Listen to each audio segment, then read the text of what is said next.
What's good? Welcome to the channel. I am the And yes, this is the only official Pop Squad channel.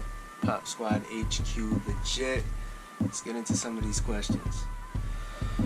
Austin from Kentucky.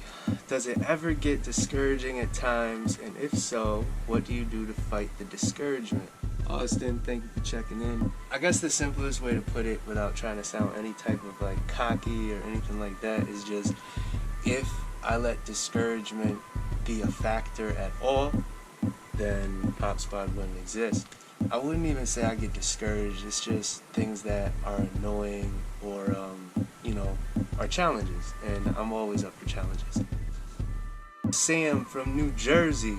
Is it ever hard to contain yourself from hitting some of these freaks? It used to be really, really hard. Because, you get...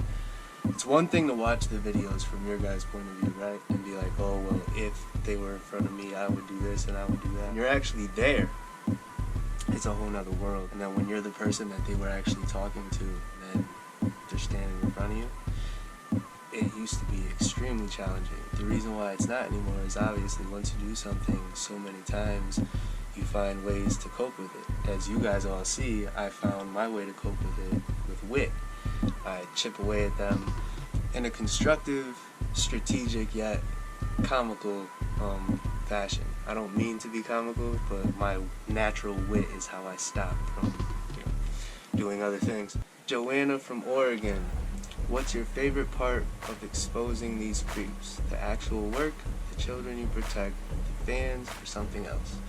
All the points, really. I mean, aside from I never did this for fans. I appreciate all you supporters.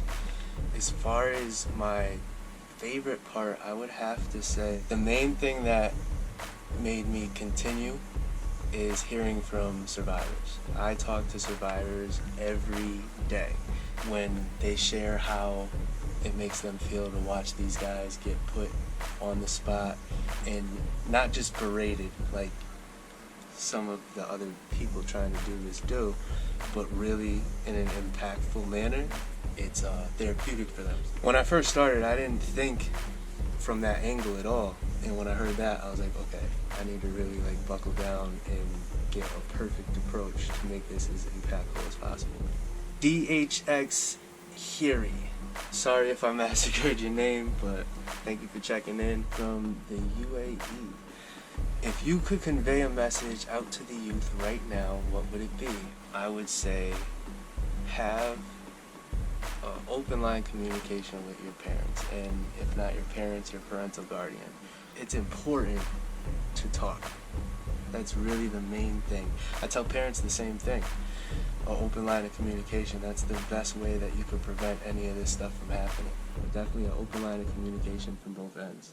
Chance from Columbus, Ohio. Have you ever fought/wanted to fight some of these individuals? Well, Chance, that question leads me to believe you're a new supporter, so welcome. Have I fought one? Yes. It was the army guy. He got the camera and stuff. He got sick of taking the hands, and then he jumped in his car and clipped me. You can find the article. There's National News, whatever. Oh, News. Also, that was his nickname. I don't remember what number he was. That's on my Instagram feed, though. There's a quick clip. He was a big for nothing guy, too. Tried to rush me real fast. Set up with him. He changed his mind. Jumped in the car. Skirted up. And as for do I want to, I mean, naturally, I would love to fight every single person that we catch, right? But it's just not legal. Moving on. Marissa from New Haven, Connecticut. What's the craziest experience you've had with the police, good or bad, while conducting an operation? There was an individual that came out to meet a little boy and a little girl at the same time. When he was on his way, he ended up pulling up near the location, which was a sting house. And the cops had actually showed up already because the neighbors saw people going into a house that was vacant. It was us. They didn't know that we were going to be there, and obviously I had permission from the owner. I'm standing in the doorway in pretty much the kitchen or dining area or whatever of this house with an officer with their lights of their SUVs on in the driveway as the predator's texting me. about seeing the cops in the driveway. You could definitely go check out the catch for reference, and you can see how the rest of that whole thing played out. The catch still went smooth, and he stayed once he showed up, and yeah, go check that out. Kristen from St. Pete, Florida. Which was the worst predators you have caught so far? Also, me and my friend have been watching your videos for so long. Love what you're doing. Well, thank you both very much for your continued support. I don't know, they're all bad for different reasons, honestly. The worst, let's see. Now, I don't want to say names or numbers on this channel just because I've lost 2 in the past. Let's just say this predator was in the earlier catches, and he showed up with an animal, and he met what he thought was the actual child in person before I came out in front of him and went through his child log. Any of the day 1 supporters could definitely point you in the right direction on the website and let you know which catch I'm talking about. J Hun Doughboy, support from Illinois. What's the state you enjoyed the most while traveling to catch predators? I would have to say Detroit. And I'm saying hold up, let me roll up and let you roll up. Touch a cloud when you cruise and feel this vibe. It's ironic how this down and make me feel alive. Detroit, Michigan was awesome. The food was awesome. The people were great. It was just a really dope experience. I'm somewhat a little biased because it was the first trip for the tour, or it was because marijuana is completely legal. I don't know, you know? If I had to pick one, I would definitely say Detroit, Michigan. I will see all y'all soon again. Coming back. Moving on. A nerdy big fella. Crystal Springs, Mississippi. Encounters have you law enforcement that have tried to impede your progression with exposing catches? Nerdy big fella, I could fire a joke at you because we talk often. You just made me sound like I'm slow by reading what you typed. Alright, moving on. I haven't really had any bad encounters. Honestly, I would say the worst one so far during this whole thing has been recently when we were in Tennessee and the cops helped the hotel we were staying at pretty much pick us up, and they didn't really know what was going on and whatever. Other than that, I've always had a good rapport with law enforcement because of how I operate. We're not, when you see my associates with me, like Jen and Ivy, we're not running around acting like the rest of these people that don't know what they're doing.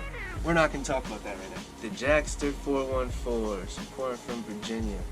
What predator catchphrase or excuse grinds your gears the most? Example, this is my first time lying about the age, etc.